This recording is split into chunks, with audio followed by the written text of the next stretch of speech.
Welcome to vlog number 7, the last in the I Just Got AFIB series, where it chronicles my AFIB attack from 8 days ago all the way through race day today.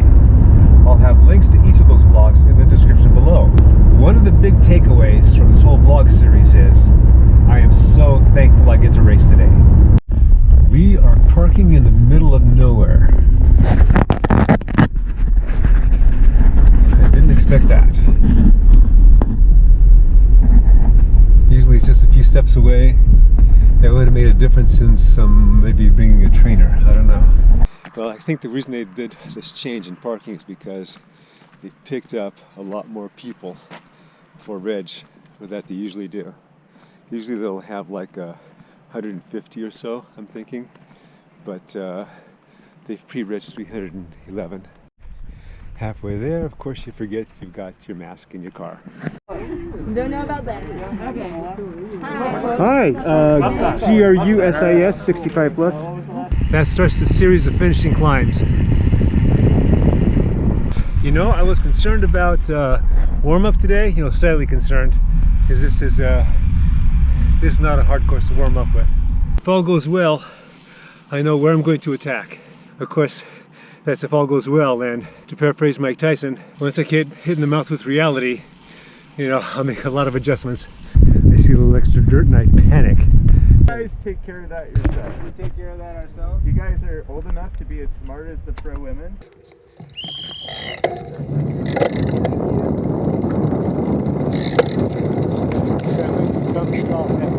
My race buddy Bob, who's in this race with me, was telling me that the 65 pluses are a conservative group. They tend to ride comfortably until it gets to be crunch time in the race, and then they lay the watts down. Crunch time in this race means on the finishing climbs. This is a 52-mile race in which 95% of the race is flat, dead flat, and we average a little over 20 miles an hour, just to give you an idea. Because I had that AFIB attack last week, I was also comfortable with being conservative. Why are the 65 pluses so conservative? Basically, the older you are, the less matches you have. If someone is trying to do something early to try and get away, and they don't get away, or they don't put the others in stress, what may happen is that they're going to get dropped before crunch time comes or a little after crunch time starts. Knowing this then, whatever plan I make has to take that into account. Other than Bob, I didn't know anybody in this race.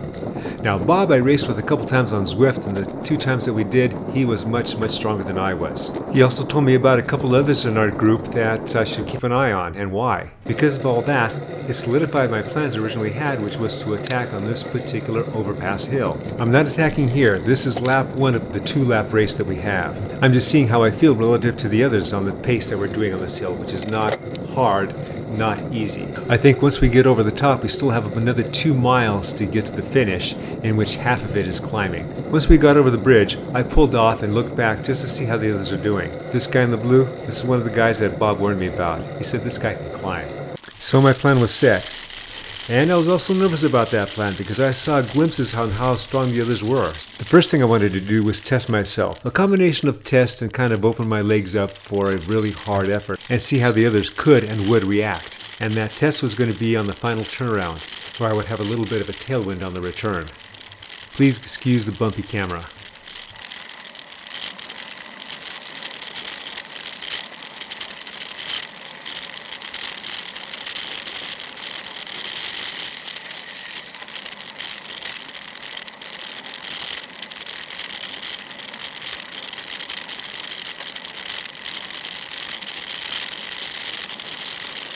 I wasn't the only one thinking about opening my legs up and maybe sneaking away. Pretty good, but I know these guys are pretty strong too. Yeah, well, they're gonna, after we cross that second bridge, the climb, they're gonna nail it. It's gonna be a power all the way to the top. As I'm in the back talking with my friend Bob G, another Bob M in the front in the black, is also opening his legs up and sneaking away. Finally, someone else is doing something. So I'm just going to sit here and look for a wheel in case anyone pulls us up. I'm also going to see if they get a little more distance, and then if they do and no one does anything, I'm going to look at trying to jump across. Fast forward a bit and we have a taker. Now I'm jumping across after him, but I'm seeing that my jump in this category is also as bad as in all the other categories I've raced in. I'm confident I'm going to get there, but those guys are going to get there first. Ordinarily this would be a great place to counterattack, because I have that climber in back of me, and I have somebody who loves to work in back of him. But with my being 66 and that whole AFIB last week thing, that wouldn't be the smartest move for me. So I just tucked in. For in a few miles, my overpass attack plan was going to start. Fast forward a few miles and we are approaching said overpass. I discussed my plan with my buddy Bob G. I figured attacking from 2 miles out and then soloing in, including over 1 mile of climbs, was going to be a big ask for me. However, having another strong rider with me would increase my chances dramatically. Now, the strong rider in this case is stronger than I am, so that kind of defeats my purpose if I'm going for a win, but you never know what can happen. Bob told me that he's going to stay back with the group and see how they react to my attack. That's his nice way of saying, no way in hell I'm going to do that stupid plan. Fast forward and we started the climb to the overpass. I'm at the back of what's left of the pack, and it is go time.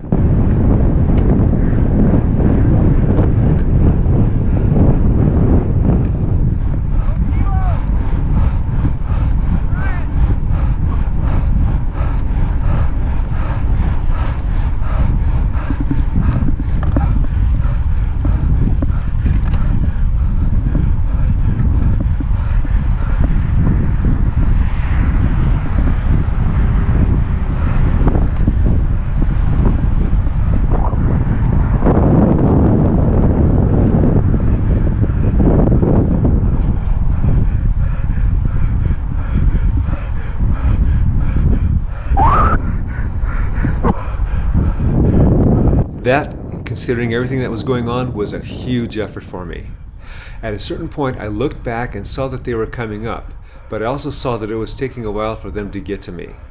I was confident because of the age group I was racing in that I had the ability to recover. So I dialed back just a bit and was waiting to see what they were going to do. I would have loved to make it to the top of this little riser before they caught me, so I can have a little more advantage with recovery, but such is life. What my move was able to accomplish was that it diminished the field, including getting rid of that climber guy that Bob G was telling me about. So I was joined by 4 others, and you can see in my rear camera, and that person is Brian Peterson from Visalia. He lives about an hour south of me, and we've done a couple of practice races a couple of months ago, and he was stronger than I was. This is his first race, certainly his first road race, so understandably he's experiencing something new right now. If this was to happen again, I'm sure we would be a group of 6 instead of a group of 5. So back to this group. When I said earlier that I could recover while I was with this group, I am recovering under stress, but I'm recovering slowly. I'm glad to be on this guy's wheel. I am looking to and needing to recover more, because as Bob was telling me earlier, when it becomes crunch time, these guys lay down the watts. And this course is only going to get tougher because it's going to go up. Tom Phillips was the one who dragged the others up to me, and he's still in the front pushing the pace and pushing it hard. My buddy Bob Gorman is right behind him. In fact, he's stuck on him like white on rice because he sees how strong Tom is. Rhino Barbagiovanni is starting to fail and the gap is opening up. Bob Montague sees this and fills the gap, which means now I have to fill the gap. At the top ahead of us is followed by a small descent and the last flat section before the final finishing climb. My heart rate is starting to hit its new lowered old guy max of 158, and now I'm starting to fail like Rhino did previously. I just need to stay close to these guys, but I am pretty gassed. I look to the side and see that the moto coming up is my old teammate Chris Black. So that gives me the encouragement to suck it up and just chase after these guys.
Well done, well done. Camera doesn't work on green, so I didn't get the picture. As it turned out, I never caught them. Tom Phillips, the guy that drove the brake, won the race. Bob Gorman came in second, Bob Montague third, I came in fourth. That's in the money. It's been a long time since I've been in the money.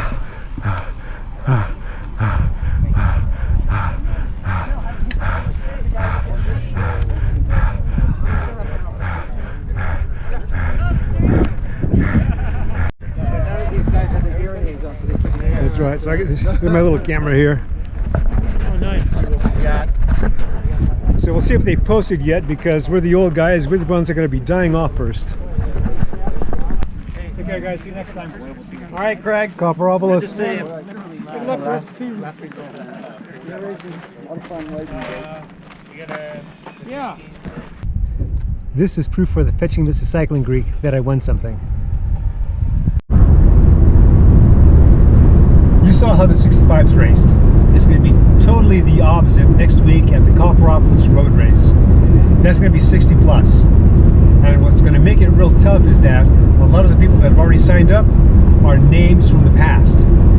Not only former Pro 1-2s, but there's national champion, there's Masters national champions, a number of them, multi-level, multi-year. If I can get to the top of the 3-kilometer steep climb that starts 5 kilometers after the start with the rest of the group, that's going to be a big win for me. More than likely, I'm going to get spit out in the first 20%. And I'm certainly going to have a real hard staying with everybody if I make it to the wall that's in the middle of that climb.